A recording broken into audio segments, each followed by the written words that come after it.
Right. Well, if Recording you're, in progress. yeah, Nice. we're good to go. We always joke that that noise you just heard, that recording is in progress. It's the same woman who does the grit countdown. Similar, eh? It's very Yeah. similar. Yes. Can you confirm or deny that? No, I don't know. I can't confirm or deny, but I can confirm she sounds similar. Very similar. Yeah, maybe that's something we should do at some point. Like, you know how Les Mills used to do the competitions like the one and that Yeah. maybe we should do a competition to get, different people to do the grit countdown, different Different, accents from yeah. around the world as Different well. accents from around the world. That's not a bad shout. Yeah, yeah. Those wine competitions are wicked. We've just done it again actually in China. And it's just amazing to see some of the talent that's uncovered. It's just I awesome saw to it. see. It's the only time Matt Thraxton uses his Instagram I story know when he's it's doing like, those it comes events. out of nowhere.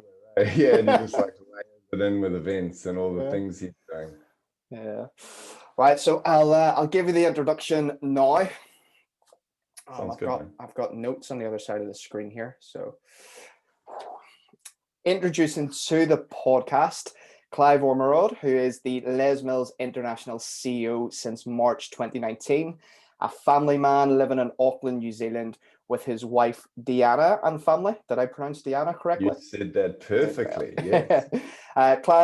Clive performs multiple endurance sporting events, including Ironman, marathon, and soon to be ultramarathon. A senior business leader with a passion for shaping a strong people culture, a general management, marketing, and commercial background, and a proven track record in delivering business results.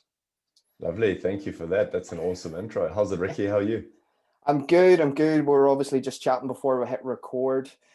Just had my dinner, 7 o'clock here at night. It's 8 o'clock in the morning for you. Have you had breakfast yet? I Or have, yeah, and I was yeah, up early, but I was normally up for training, but today is my is a rest day, so I'm taking it easy this morning. yeah. People are going to tune into this and are going to be expecting all the standard Les Mills chat, business chat. We're just going to catch up for 20, 30 minutes about general endurance and that, and Sounds awesome. we'll talk about the I love that. events you have coming on.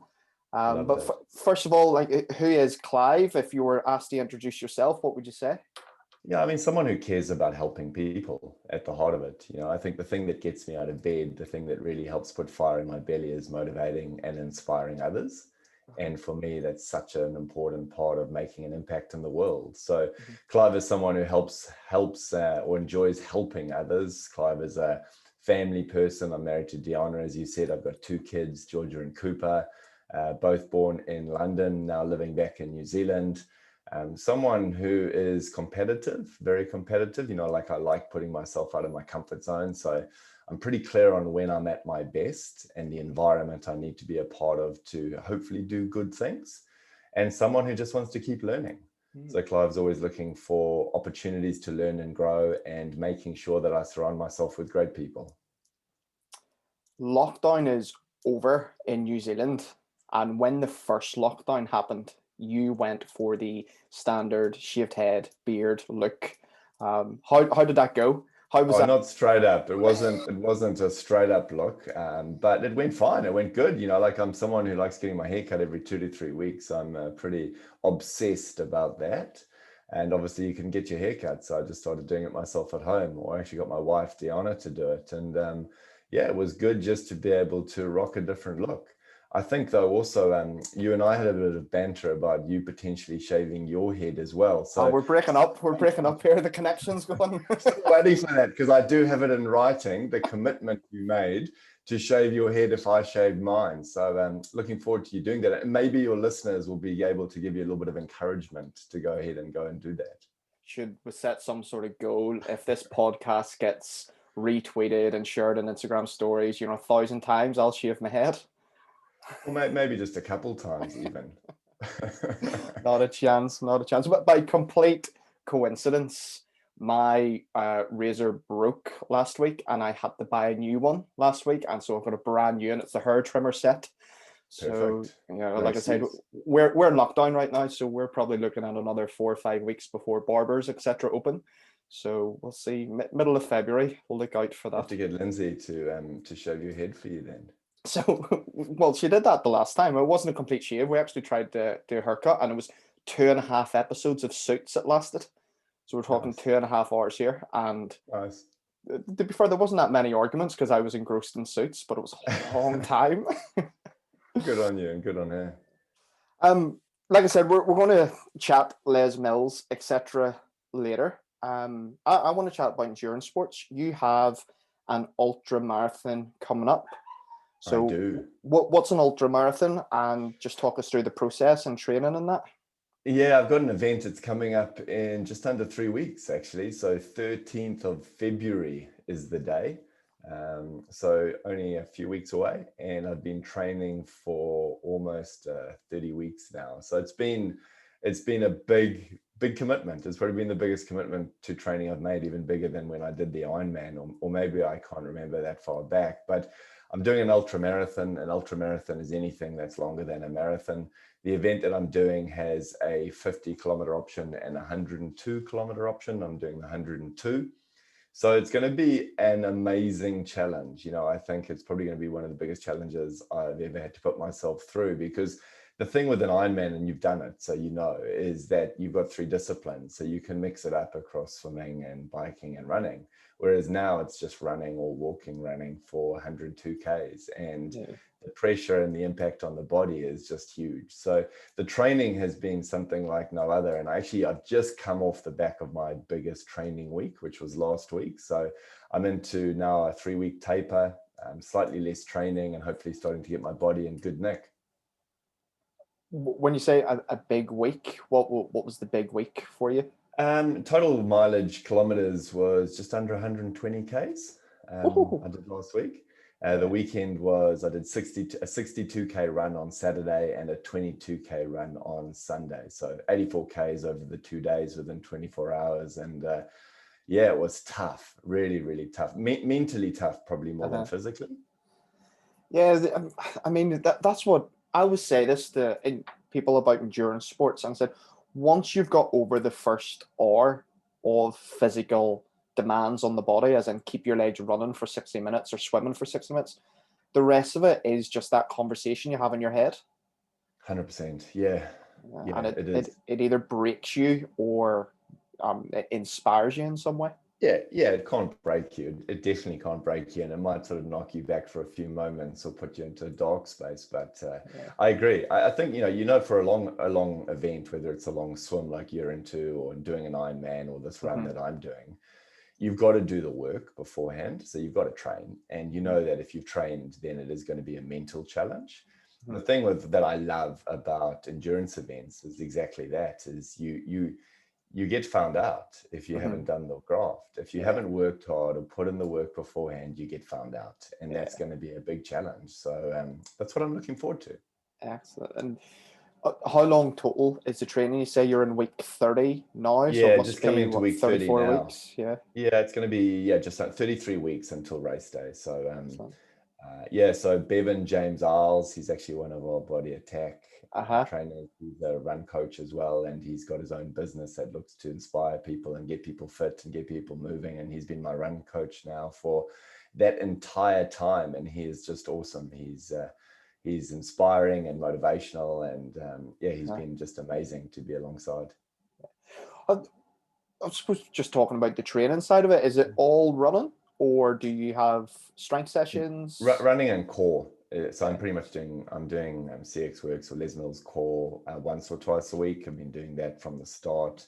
I mean, I sort of went into it doing quite a mix of programs, whether it be grit or pump, CX Works, ceremony or conquer here in our Auckland gym. So Mm-hmm. I went into it reasonably physically fit from a weights perspective or from a strengths perspective, but it's been very much endurance now. And I've lost a lot of weight. I've lost a Oh, lot yeah. of body mass. Joke with a lot of people that I've just got no upper body to show anymore.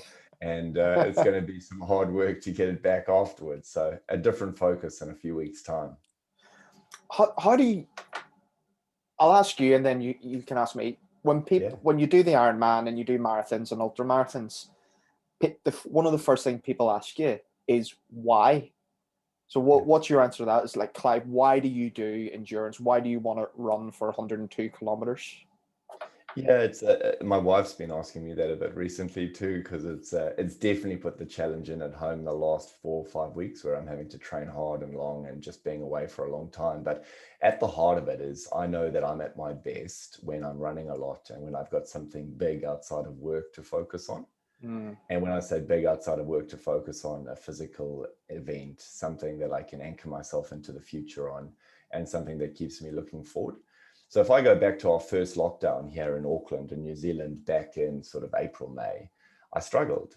There was massive pressure at work. There was pressure at home, that balance of having the kids at home. We had an au pair that returned to Germany, and life just changed, as you know. You guys are into your third right now. And I just wasn't showing up great. And, from a self-awareness perspective, I was able to catch that. And I know I'm at my best when it's early in the morning, when I've been for a run, when I'm out of my comfort zone, when I'm working with a great team, and when I've got something that's putting pressure on and keeping me honest. And I just said to myself, I need something like that to anchor me looking forward. And I signed up to this event. And I probably could have signed up to the 50K or something a little bit shorter, but in chatting with a mate, he was up for it. And we thought we'd do the 102. So I do it because it's an important part of helping me do a great job every day. And that's not just it's not just a professional job, that's personally in my life as well. It helps me show up well. It helps me turn up with the right attitude. And it just helps me make sure that I stay forward-looking and optimistic. So that's what it's like for me. I don't know. Is it similar for yourself? Oh, yes. One of the biggest, if you'd have said to me 5 years ago in 2016, Ricky, you're going to be doing endurance sports, Ricky, you're going to do a 10K, I wouldn't have believed you. I wouldn't have thought that was physically possible for me. And I found myself, it's when I started doing self-development, for myself and studying it and starting to try and bring self-development to others. I found myself using this quote a lot: lean into discomfort. Yeah. And I kind of realized I was never doing it. I was going to the gym and doing what I normally do in the gym and teaching my classes, which physically weren't, challenging for me, if we use that term. Yeah. And how did it start? It started with the idea, and I'm still going to do this. I just kind of got back into swimming after 10, 15 years of a nice little rest, tapered off for 10, 15 years. Yeah. And I have this ambition. I'm going to swim the Irish Channel, so from Northern That's Ireland awesome. to Scotland. How far is that?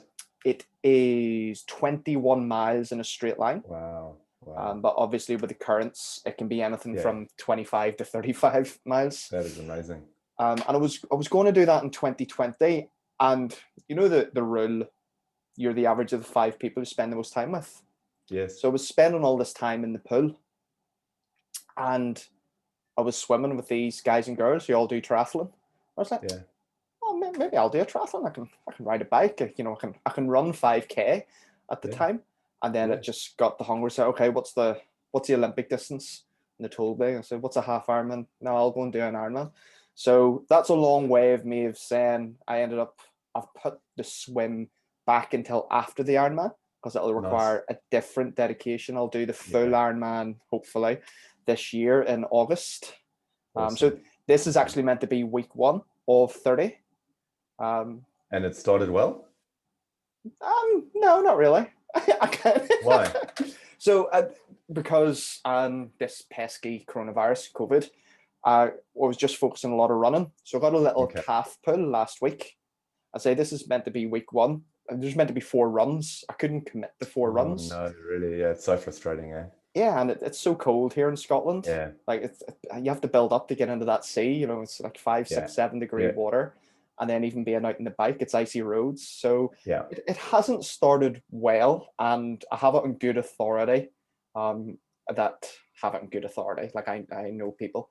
I've heard that maybe the gyms here won't be opening until like mid-March, April. Wow.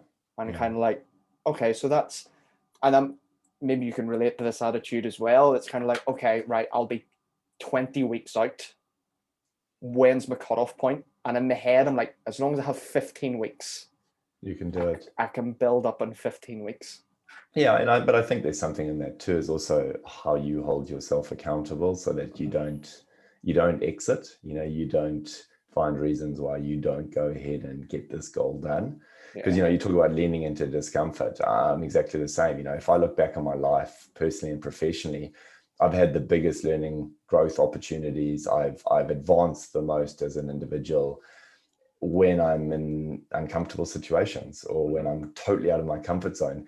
And for me, I actually know that that's one of my triggers is when I'm feeling comfortable, I've got to do something to shake that up. And that helps me get my mind back in the game, and it helps me just show up better. So that's exactly why I do it. And it actually helps me just be a better person. So it's important in terms of the things that I commit to and what I put my time into to make sure that it helps me show up and have a bigger impact on others. Because like I said at the start of this, that's what gets me out of bed, is helping other people.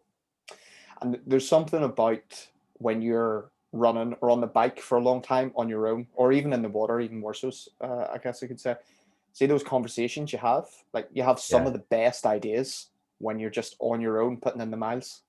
Yeah, you do, and you've got so much time to think. I did a 62K run on Saturday, and it was just under 7 hours, and it was a lot of time on my own. I did the whole thing on my own. I was going to do it with a mate, and he's got injured, so he's pulled out. And I'm going to run this run on my own, so I'm going to train on my own some of these longer events too, to make sure that I'm mentally tough. And you have lots of time to think. I love running as well because it's like my mindfulness. I can come back from a run, maybe a 10K run, 8 to 10K run, and my head is just clear. I feel sharp. I've been able to answer some of those challenging things that I was just really struggling to make sense of, and I'm feeling great. It's those endorphins, but also the clarity of mind, which is why I run, and that's why I absolutely love it. What's your playlist when you're running? I've got a mix. I've got a real mix, and I've just started creating an ultra playlist that is just stuff and songs that I hear. I mean, it's moments, it's things that help give you inspire and put that fire in your belly. I had a really tough week last week. Personally, I had to go to a friend and a colleague's funeral, and there was this lady that died just way too young. She was 44 years old, and she lost her battle with bowel cancer, and it had happened extremely quickly over 3.5 months. And sitting there in amongst a group of friends and other colleagues that we worked with alongside, it was a real reminder. And there were a few songs that were played at the funeral that just I hear now, and they just inspire me, and they just give me a reason to want to go out there and make sure that I live the best life I can. So, I'm looking for inspiration from lots of different places right now. And songs and music, and especially over 102Ks, when it's going to take me, I don't know, close to 14 hours, you're going to go to some really dark places. So having some music and some motivation to pick you up is going to be a massive part of it. You said at the start that you were quite a competitive person. And when I was preparing, let's just say, for this chat with you, I listened to the podcast you did with Lindsay, which was roughly a year ago. Yeah, I know. I was thinking about that the other day. Time's flown, and the stuff that's happened between then and now. My gosh. And she asked you what was your advice for her running her first marathon, and you asked her, "What time are you doing?" Yeah. Well, it was, are you going for a time? She was, no, I just want to finish. And you said, no, go for a time. And it's just like, that's how competitive you are. What's your theory on that? Just go for a time? Because it's about putting yourself out there. I think if you put a time out there, or you put your goal out there, then others will hold you to account. There's no wiggle room. There's no opportunity to get out of the hot seat or to find a reason not to do it, because you've committed. You've committed to yourself, and you've committed to others. And once you've done that, for me, I know I'm going to do it. I'm not going to let anyone down. I'm not going to say I'm going to do something and then not do what I said I'm going to do. So from that perspective, it's about just making sure you walk the talk. Well, the thousands and thousands of listeners of the Ricky Long podcast will hold you to account, because you said 14 hours for your 102K. Yeah, I'd like to do under 14. If I did under 15, I would be okay with it. Anything slower than that, I'd be gutted. I'd like to do under 14, and the next couple of weeks, we'll sort of really refine that time. But under 14 would be a good time for me. If it had a 13 in it, if it started with a 13, I'd be really chuffed. 13th of February, you said? Yeah, that's right. Yeah, 13th of February. Yeah. And the other good thing about that date is that's when Lindsay and I are getting our new dog. Yeah, I saw that. That's awesome. Yeah, so really cute. We're very excited about your run on our dog. Yeah, well, you'll have to tune in, and you'll have to follow. Yeah, definitely will. And speaking about following, and speaking about shaved head and beards, Keith and the crew, just Oh, they just got finished. in 2 days ago. Yeah. Yeah. How good was that? 42 days. Oh, just absolutely amazing. It was really interesting because he rang me from somewhere in their final day. They were 12 hours out, and he called me from somewhere in the Atlantic Ocean. They were just arriving. He had 4 more shifts to do. So they were about 12 hours away from reaching land. And I was 48 Ks into my training run on Saturday. And it was just the inspiration I needed. Oh, I had, wow. yeah, it was wicked. I had 14 Ks to go. It was starting to hurt, and he called me, and he's sitting in his little cabin there in the one end of the boat, and it was just awesome to hear his voice. And he said to me, I've got 4 more sessions of 2 hours to do, and I've already done 256. And you just put it into context like that, and it's absolutely inspiring. I just love that stuff, and really looking forward to hearing his stories when he comes back. And Mm, you talk about thinking time, and you talk about time in your head. I mean, yeah. that's just another level. So it's awesome to see them. And I don't know if you've seen the pictures, but Yeah. yeah, they've definitely had a hard time at sea. It's been a Uh, challenging 42 days. I've felt a little bit kind of guilty and almost like a glory hunter because the what the gravity of what they were doing only really hit me in the last 2 weeks because I remember them starting Mm. and then the reality, like we're in the middle of January and they still haven't finished. I'm like, And they're still but going. they started so long ago, like as you 12th of said. December. Oh, Yeah, they it's started 12th madness. of December. It's absolutely mad. But in defense, for you and me and everyone else, like it's pretty hard to actually put yourself in their position. Mm, It's such an extreme. It's something that most of the population will never ever do, and it's only mhm. a small few. So to be able to relate is hard. Yeah. But I think if you put it, I was just watching the other day, so I think you just had a 2K swim, or you're doing a 2K swim in freezing waters. Oh Again, man. like stuff like that it's inspiring, because the mental strength to do that, let alone the physical need of having to Mhm. swim 2Ks, is something that inspires others. Yeah. I don't. How far was it in total? Do you know the total distance? I just know it's the Atlantic. I thought it was 3,000 miles. That's I think some it was going. 3,000 miles. It's a long Yeah. time with 3 other people in a very confined A very space long as time well. in a tiny little boat, really long time, on so many levels. It's a Yeah. challenge. He's going to have some amazing stories, no doubt. Yeah. Some stories probably not for You won't want to broadcast. hear, totally. Definitely. We've almost kind of touched in this answer a little bit, but always like to ask this on the pod. Mental health. What does Yeah. mental health and exercise mean to you?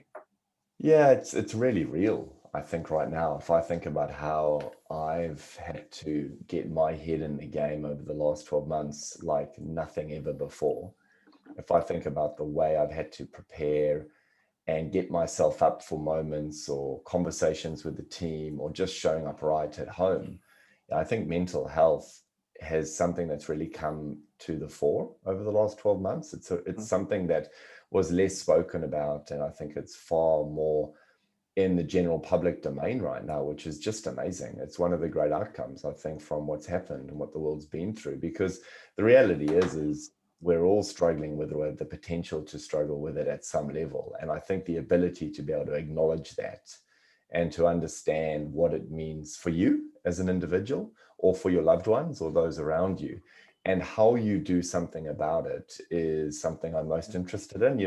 I think you can talk about physical strength or physical fitness. You can talk about mental fitness in exactly the same way. So I think, how do you understand what the mental exercises are you need to do to mhm, stay fit? Because for me, what it then shows up like is resilience, or it shows up an ability to be able to stay calm under pressure, or keep urgent and not panicked, or help lead a team, or be a great dad. So mental health is something that I talk and think about a lot right mhm. now. And I think it's different for everyone, but being able to be self-aware about it, and importantly, being able to do something about it when you can check yourself and you're not feeling great, I think that's the most important thing. That's a good answer. I like that. I like that. But it's important, if I think about at work across the world, across all of our teams, the number of people that are dealing with something extremely real, and having to deal with that on a day-to-day basis, on top of their day job, on top of being a mum or a dad or a husband or a wife, it's hard. And I think the ability for us as people to empathize with others and to understand what they might be going through and how you might help play a part in getting them out of that is important. I think I sort of see it quite simply, which is you've got your today self and then your future self. And something that I find when I get flat or I'm feeling down, or I'm starting to feel like things are getting on top of me, I get stuck in the today self. And I think that the today self represents the future, but it doesn't. That gap between today and the future are things you can control and that you can make choices around. And if you change your actions or you change your behaviors, you get to a different place. Yeah. So it's about identifying how you might create a set of behaviors or actions that get you out of that mindset when you're feeling down and start to have you looking forward. Lifting your head up and looking forward is something that I've really tried to focus on over the last 12 months. For anyone listening, you want to just go back the last 2-3 minutes and you want to write all of that down. So that's powerful. Really, really powerful. I think it's different for everyone too, though, because I think everyone has different triggers and different behaviors that help them deal with things. I think a key part of it is that first notion of actually catching yourself and understanding that you've got something to deal with. That's and if what you're I up talk for about. that, yeah, exactly. It's something you need to talk about. Yeah. So I think that's really powerful. I just talk about that whole self-awareness. Know when you're flat. Try to find out what triggered you to be flat, and I'll talk about it a lot. Is what are your anchors? What are your daily anchors that lift you up? For me, it's my morning routine. It's my morning coffee. It's my morning walk or my morning workout. They're my part of my daily anchors. Yeah. And it's like I know when I miss them. Kind of the same way most people can relate. When you don't exercise for 2 or 3 days, you might feel a bit flat. It's because exercise actually does so much for your mental health. It's not about the calories and the fat loss, etc., etc.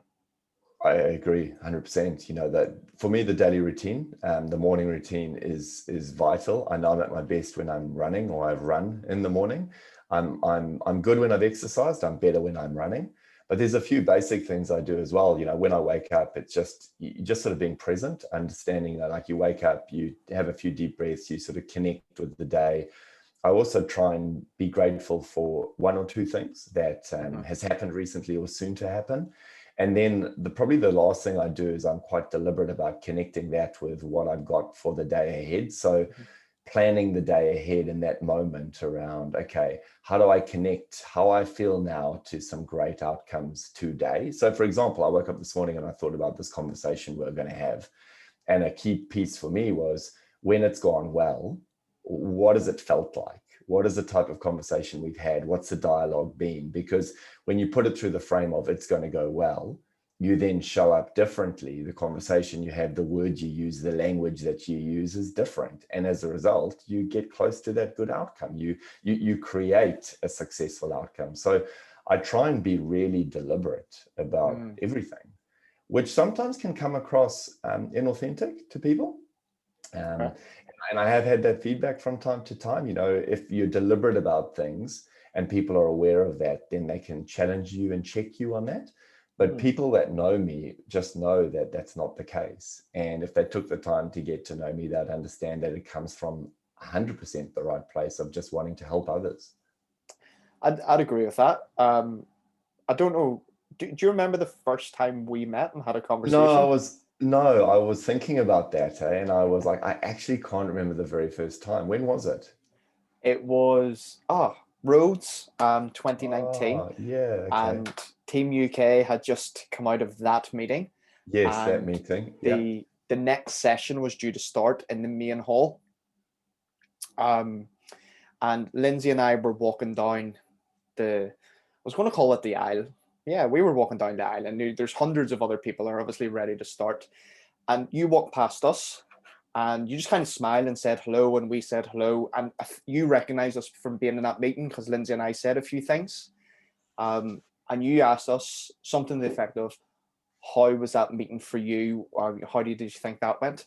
And the three of us got into a conversation for about 10 minutes, so much so that the announcer man with all the costumes, can't remember his name, Yeah, started that doing guy. a started doing a call out for you because you were meant to start the next session, and you actually spent the time with us, which actually delayed quite a lot of other people, but it meant a lot to me, meant a lot to Lindsay and I, and that's just kind of backs up everything you've just said. You know, you want people to have that experience. You know, you show up. Yeah, It meant a yeah. lot to us. And the thing we were discussing was about team, and it was about how we help the team through a tough time and tough Mhm. situation. So for me, it is the most important thing. Yeah, and that's interesting. I'm glad you've been able to relay that and replay it. It's awesome to hear. Yeah. I suppose that leads us into Les Mills. We can chat a bit Yeah, about Les Mills now. Um, yeah, the first thing we're going to talk about is the grit module that you did, but I'm going to come at it from a different way because when we Google Clive Les Mills, this is what comes up before anything else. Clive did a grit module. This comes up like 4 or 5 times in Google's hits, random, right? random. So we as instructors have this little kind of Sophie's choice when we turn up to a class, like to take part in a class. It's like, do we tell the existing instructor that we are an instructor? So the question is, when you turned up for your grit IMT, did the trainer know you were, in fact, the CEO? Yeah, because we did it as a team actually. So Right. we had Tal and Ben Main taking us through the module, Mhm. and we'd organized it as a team. So one of the things I wanted to try and make sure we as a business here in Auckland did was putting and creating situations where all of our team could get closer to our instructors, closer to our trainers, and actually experience our products firsthand. So we made and created these opportunities where people could do IMTs and do module trainings so that they could, one, go through that self-development opportunity and growth curve themselves, but also experience our product and get to know some of our trainers firsthand. So this was one of those. We've done and continue to do 4 or 5 a year. And there were about 20 of us doing it, and it was just amazing. It was Mhm. absolutely amazing. I've been at Les Mills now for 3 years, Mhm. and I joined because I just wanted to get back into an industry I was more passionate about, and I'm passionate about fitness, and I'm passionate about physical and mental health and well-being. So, being able to actually experience one of our products firsthand, and the discomfort, you talk about leaning into that, the discomfort of having to coach your teammates and really put yourself out there in front of them was just an awesome learning opportunity too. And I've absolutely loved it. I'd like to do another one. I'd like to do a cycling one. Mm. Probably something I'll do at the end of this ultra. So hopefully later this year. Yeah, makes sense for you and what you do. What we do exactly. Yeah. Yeah. So first Les Mills question is, because this is what people are here for. What is the Les Mills question you get asked the most? Yeah, I think at the moment the question's all around, well, what is Les Mills doing to innovate? Or what is Les Uh-huh. Mills doing to stay relevant? Or, what is Les Mills doing to make sure that they can get through this really tough time? And the thing that we've been able to do over the last 12 months, the thing I feel the most proud about is how fast we've been able to change. Uh-huh.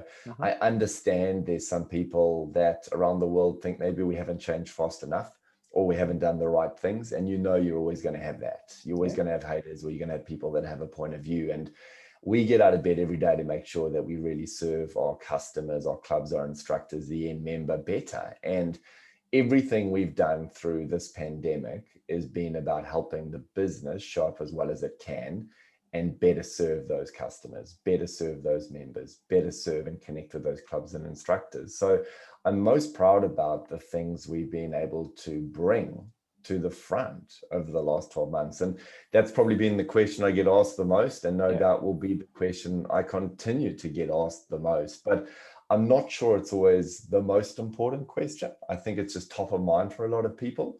And I'm always happy to answer it because I think we've got some really Mm. great, exciting things to chat about right now. Well, the next question I have is then, what is the most important question? Like, what question do you wish you were asked more?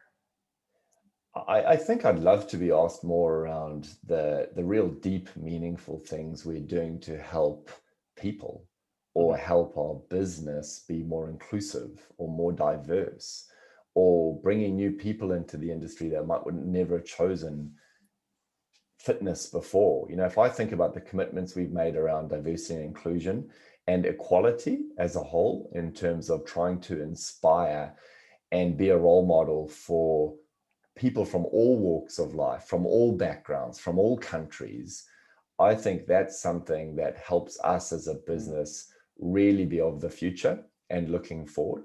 And I would love to be asked more about that, because it's something that is really important to me. And I believe it's something that's really important to our business.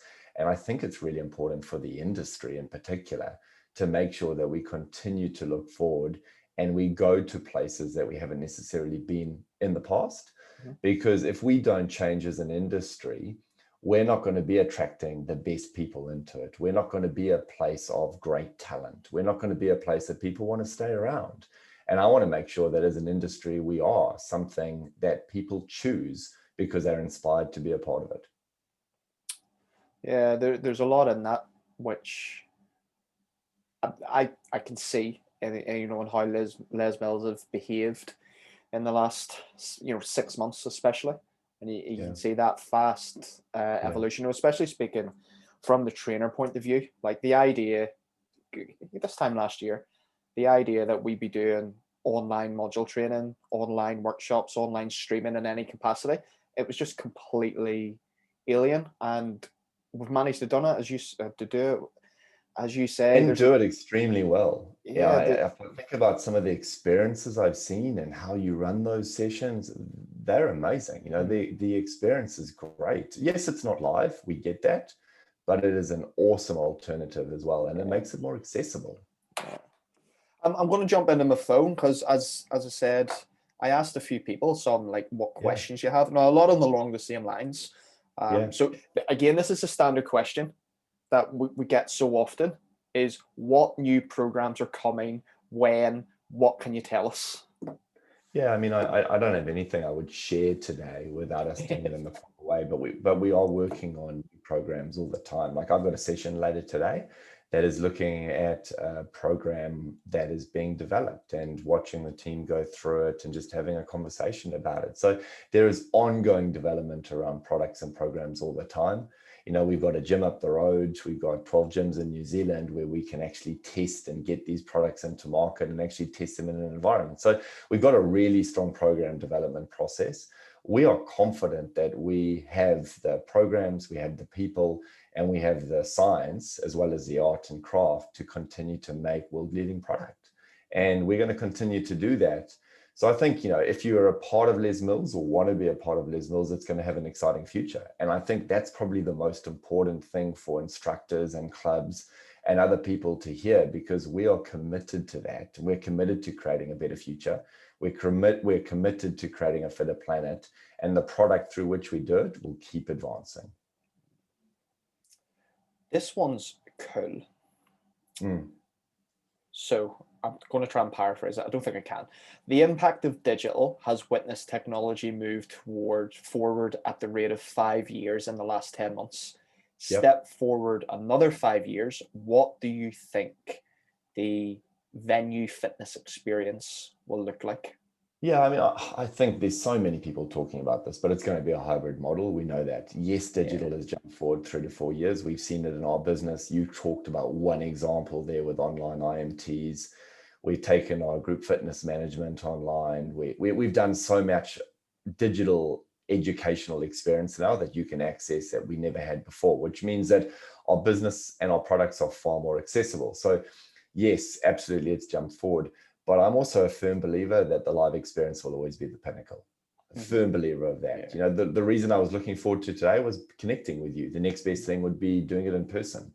And when we can do that, and when we can get people back together to actually experience that love and connection in a group environment, that's when I really think you see the power of it all coming together. So I don't believe it's one or the other. I think it's both. I think it's about making sure you have an awesome live experience, and digital is going to complement it. And it gives you the ability to keep fitness central in your life, around your busy life, because you can choose to do it when you want. So I think you'll see it coming back together. One of my big things, one of my big values is helping instructors. Helping. That's why I'm a trainer. That's why I wanted to be a trainer. I wanted to be the guy who stands up and teaches instructors how to teach. Yeah. And now so much more it's evolved into so many other things, whether it's, personal development coaching, fitness, business coaching, that sort of thing. This is when me summarizing this question is, what more can we do as Les Mills to help the instructor? I kind of think like out with, that's how you teach grit. That's how you teach body pump. Yeah, I think coaching and education is key. I think right now what we as Les Mills can do more of is also help inspire instructors through a time when they're really doing it hard, around the world. But if you use the UK as example, there are instructors that haven't taught for a very long time. Yeah. And that's extremely sad, and that's a reality of what so many of you are dealing with. So I think we can help by connection. I think we can help by inspiration. I think we can help by bringing the inspiration and the motivation to help people understand that this is a moment in time that we will absolutely get through. So, whether it's bringing communities together, we've got a live Q1 filming event that we're going to use to bring to life our release, and that's on the 28th of February.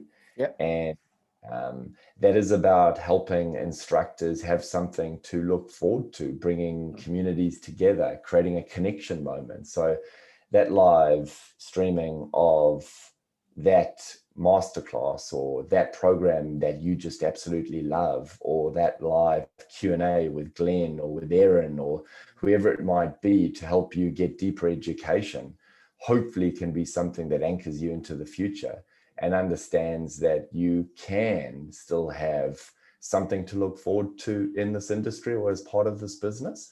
I think the other thing is we've also got to continue to challenge ourselves to bring products to life that digitally help you get back teaching or get back in front of your members. So if I think about this hybrid solution called Les Mills Content that we've just launched, a big part of that is being able to give over 100 workouts to clubs so that they can pre-record live streams with their instructors to create their own catalog of library of video classes, so that instructors can get teaching again, be recorded doing that, and clubs can use it to stay connected with their members. So I think there's that continuous challenge you can bring to us to help get you as instructors inspired and motivated. And then I think the other thing you can do is just keep challenging us, keep asking the hard questions, because it is important that you keep us honest, because we do want to be making sure we're doing the right thing. Here's why I love Les Mills Content, because I've always said Les Mills on demand is brilliant, but Inverclyde Leisure Centre, which is just down the road from us, they don't care about Erin teaching a class or Rachel teaching a class. No, they care about Lindsay. It was a different Lindsay teaching a class and Ashley teaching a class, because they are the instructors. And Les Mills Content does what Leisure Facility promises to do, and they create that connection between the staff and the members, because 100%. That's how gyms operate. Yep, and now they can record Lindsay using Les Mills Content, and they can create their own library of on-demand videos. And their members can connect with Lindsay again and can make sure that they keep that love for fitness going, and that they keep their members inspired, and they keep you getting off the couch through this really tough time. And then when we get through this moment and gyms reopen, you will go back to the gym and you will go into a live facility, and you might do both. But the important thing is that you've stayed in love with fitness and you continue to stay active, and you're going to be better for it. I've got a lighten the mood conversation now. This is from Fiona. Fiona is based in the very north of Scotland, where it is permanently cold, even in the summer. Where is she from? She's now based in Inverness. Okay. Yeah, and she asked for an idea for Smart Bar version 3. Can we add a preheat function? Oh yeah, I can imagine it gets extremely cold up there, or just some really thick gloves. Yeah, because she's training in her garage right now, and Yeah, it's be absolutely so freezing. yeah. So she had to do grit cardio this morning because the bar was too cold to hold Oh on to. wow, I can imagine freezing. He's like, yeah, we'll give it to our equipment innovation team and ask them to look into it, where there can be a preheat function for the get some warmth through the hands. Yeah. Um, Another question here. It's about Les Mills on demand. And it's kind of related back to a question I kind of skipped about like stats and figures. Les Mills on demand, obviously a very, very busy platform right now. Roughly, do you know offhand how many users, how much usage it gets? Yeah, I mean, we've jumped forward 3 to 4 years, just like Yeah. that question that was talked about earlier. If I think about our business plan, we've now got hundreds of thousands of people using it Hmm. every single day across the whole world. One of the things we were able to do right at the start of lockdown, back in March, April, around the world, was actually give Les Mills on Demand free to clubs and instructors and everyone else for 60 days. And that was just about getting people active. But to do that, we had to turn Les Mills on Demand in pretty much all countries we could. So we were only live in 13 countries at the time, and we're now live in about 115. Hmm. So we've had to do a lot of work in the background to enable that. But Les Mills on Demand is extremely busy right now because of the demand for at-home fitness.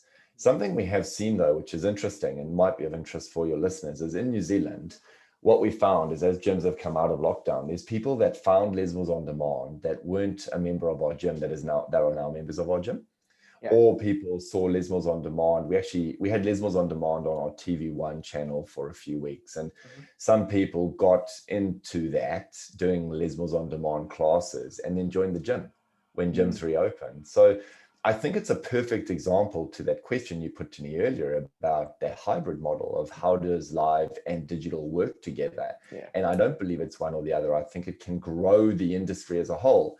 I don't know, Ricky, what you think about Nike at Nike Plus and Apple Fitness. I don't know what you think about that, but Apple Fitness launching, competition is great because it gets you out of your comfort zone. It puts some challenge. But I think the thing that's most important about it is it's going to grow the industry. It's going to bring more people into fitness.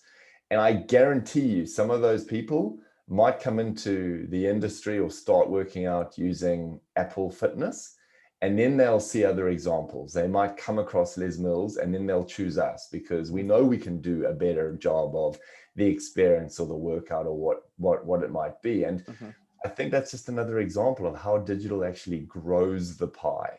And then we as industry professionals, fitness professionals, people working in the industry have an opportunity that we didn't have before. Simon Sinek talks about worthy rivals rather than your competitors, because when you look at a competitor, it's a very closed mindset. I must Yeah, I like beat that. them because Yeah, that's of awesome. I must get to the finish line first. Whereas Yeah, if you look it's at a wicked. worthy rival, you can actually Yeah. learn from each other and push each other on. Yeah, I really like that. That's wicked. It's Yeah, it's a mindset shift, isn't it? It's yeah. very much about seeing it as the opportunity and then going, okay, this is a good thing for me if I lean into it. And how do I actually advance myself or my business as a result of it? So that's how we're looking at it right now. So to go back to your question on Les Mills on Demand, it's an exciting platform for us, but Les Mills content is going to be an exciting platform for us. And then live fitness experiences when gyms reopen are going to be an exciting platform for us. And, we're still talking very vocally that live is always the pinnacle. Live will be the pinnacle because we're humans at the end of the day, and we crave that social connection. Speaking of live, when you Yeah. were on the podcast this time last year Yeah. with Lindsay, we were speculating about Les Mills Live London, and Which was going to happen in and November last and you year. wanted me to headline it with Body Combat 46. I thought it was Jan, no? I can do both. I mean, if I have to do Jam to do Combat Can 46, you? I'm not so Rachel sure. and Dan are so up for it. Like, ask them the next time you see them. I will. I will. They're actually heading off today to film our next quarter. So we're straight back into filming. So yeah, when I see them, when they're back at the end of the week, I will put it to them. Ricky Long, Body Combat 46. They'll know exactly what you mean. They might eye roll, but that just means they probably love will the eye roll. idea. Yeah. But wouldn't it be awesome, seriously, to be having a conversation about, the next Les Mills Live? and a global event. I think what we're going to, there's a reality that this year is going to be tough to do that, next to impossible to be able to do a Les Mills live somewhere. But what we can do and what we're working towards is an international live streamed event. And we think we can do that on scale. We think we can do it around middle of the year. A little bit like we had the Global Summit, we want to do a united gathering, and we want to be able to use it to showcase our latest quarterly releases. We want to be able to use it to also inspire people around the world. And man, we just had an awesome experience back last year where we did that. Yes, it was digital, and yes, it wasn't quite the same, but it's going to be the next best thing. And then when borders reopen again, whether it's back end of this year, early next, we absolutely will be looking for that first opportunity to get our next live locked in. Yeah. If geography, borders, and money was no object, where would you want to?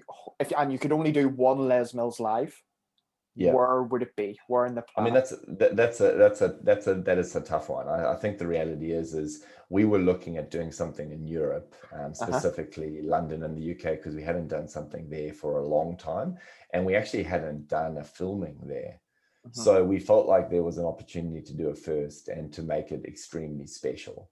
And if that opportunity coming around again at some point, then we're going to be looking at it. We're in the content business, as well as making sure we're bringing motivation and inspiration to people's lives. And our focus and obsession around creating world-class content as a business is something we will never lose. So being able to do that in unique locations with amazing people is something that's going to be really important to our future. Good answer. London's a good answer. Belfast would have been better. But Belfast might have been a challenge, but we'll put it on the list. I'm very conscious of time. I know. I'm good. I always go into the stock questions. I know you like a good read. You like a good book. Good books have you read, listened to recently? What would you recommend it for? So it's not a book, but one of the podcasts I've started listening to very recently, and I've been doing it off the back of training for this ultra, is a podcast called Finding Mastery. And it's this gentleman that just talks to different people from different professions about how they have excelled at what they do, or importantly, how they have overcome challenges within what they do to be as good as they are. So I've really enjoyed that, Finding Mastery. I listened to an awesome one over the weekend about a middle distance runner that went to the Olympics and how she suffered and dealt with depression, and how she kept at the top of her game being an athlete, and just the challenges of that. So I would recommend that. One I always go back to that I've actually read a couple times. Both of these books I've read a couple times because I really enjoy them. One is called American Icon, and it's about the turnaround of Ford, and how a family business that is a global business and one of the world's biggest, the challenges it went through, and how an individual came into that business and turned it around and led it to something that it definitely wasn't on the track to achieving. And then another one, which is all about self-awareness, that I would recommend, is called Search Inside Yourself. And Search Inside Yourself it's written by an engineer, actually. So it's quite rational. It's not fluffy. It has some real specifics with tangible outcomes that I think anyone could take and put into action tomorrow, about being more self-aware, or what that self-awareness might then lead to. So those would be two books that I would recommend. If you're into business type books, there's one called Exponential Organizations that I read about 6 months ago. And it's all around how do you 10x the performance of your business by following new age principles, by flattening the structure, by bringing a different mindset to how you lead, by changing your value proposition, whatever it might be. So Exponential Organizations is a good one too, just a few with a bit of a range. I know that last one, that's in my Audible list. My wish list. I haven't quite downloaded it yet. I know you like a good documentary as well. We were messaging around the time of The Last Dance when it first came out, Michael Jordan. Absolutely loved it. Loved it. And talk about playlists, like the playlist on that is just awesome as well. I Really need to cool. watch it again because when I grew up, basketball wasn't on my radar at all. So I knew Michael Jordan was big, but I didn't get it. So when I was watching that documentary, I was fascinated by the game, fascinated by him playing. Yeah. So if I Yeah. know I need to watch it again If you because I'll watch it get so much again, more. yeah, you might then start to see some of just the leadership challenges, the teamwork, the camaraderie, Yeah, the coaches and how the coach showed up. Oh, there's just so much in there. It's awesome. I uh, absolutely loved it. that's so good because like he was quite a bastard at times. He was quite like He was a competitor. He yeah, he was was just so he was a single track world-class minded. competitor. Yeah. And Yeah. that's why he was great. And that's Mhm. why he is legendary in terms of what he's been able to achieve. And you take some of those learnings and you go, okay, well, man, those decisions, those choices that he made helped him achieve the outcomes he delivered. You can understand why. Mhm. Yeah. Uh, weird obsessions. Do you Mm. have any weird obsessions that isn't running 84 kilometers a weekend? Yeah, I think one of my weird obsessions are shoes. I used to Oh work yeah. at Nike, and I just love shoes, love Uh, footwear, and I've just got so many do pairs. you I had have to our also. Jordans? I do. Yeah, I have a pair Yeah. of shattered backboard Air Jordan ones. So I've got quite a few pairs of shoes. It's definitely a weird obsession. And then just a random one right now, a weird obsession, a craving I have is shortbread. I don't know what it is, but man, I just can't eat enough of it with all my training. And I know it's bad and I know it's not helping me, but it's definitely an obsession right now. Nah, endurance sports, listen to your body. It's just obviously because you're so depleted of Exactly. sugar and glycogen. Get it in. Yeah. Tell me about it. Um, uh, nutrition when you're running. Do you Mm. eat nibble, Yeah. gels, liquid Yeah, when you're running? a mix, like when you're doing a half or a marathon, it's normally gels and then Mhm. for something this long, you need to be getting solids into you as well. So it's just bars, croissants are pretty Oh, good, yeah. pretzels for the salt. A Uh, lot of people eat like just potatoes. I tried baby food for a couple of yeah. runs, Hmm. just in those squeeze pouches, and they were just disgusting. It was Uh-huh. terrible. So I moved off that. But what I'm using at the moment are gels, bars, croissants, and pretzels. Oh, And one of the other obsessions I have actually was Haribo's. When I yeah. lived in the UK, man, I could literally eat a bag of those lollies a day, and still are obsessed with them. That is one of Lindsay's most treasured secrets. She should basically have shares in Haribo. The amount of Haribo that girl can go through. They're so good. Yeah, Yeah. so good. Well, we'll round it off. What is there any question, any topic that you want to finish on that I should have asked? Any message that you have for the listeners? Oh no, I think just thank you to you. I really enjoy the connection we have and, the challenge you keep putting back to me and to the business to keep us honest. I think that's important and the tough questions you ask and, the way you go about doing it is appreciated. So thank you very much. And thank you for having me. And then I think for your listeners, just given that there is such a large percentage of them being instructors and fitness professionals and part of the Les Mills community, is thank you for sticking with us. Thank you for being a part of it with us. We are committed to you and we are committed to creating a better future. And as a business, we are in a very strong position right now. We've been able to make some change to our business and we've been able to change our product and our proposition. And we have an offer now and we have a place in the industry that we believe will help us be successful into the future because we've got a 50-year experience in our business and we're able to now look that forward and shape a future that's going to be brighter as a result of it. So thank you for choosing us and thank you for being a part of it. And please keep challenging us. We understand that we don't always get it right. We understand that there are things you might not like and you would like to see change, and keep challenging us on that change. But understand that we get out of bed every day to do the right thing for you and the right thing for the industry, because it's important that we continue to evolve as a company and we're committed to that. Here, here. We'll round it off. What's next for you today? Like, what's you said you were going to some meetings today before Yeah, filming. so we're planning next year, our 22 financial year, which starts in April. So we've got a board meeting on Friday, our time, Friday New Zealand time, Thursday your time. and we've got to start to present some numbers for next year, which is an important moment because it's pretty hard to predict next year, let alone the years after that right now with the changes that we keep going through. So there's a lot of work, and there's a story we're shaping around that, which is important. We've got a senior team meeting later this afternoon, which will be great.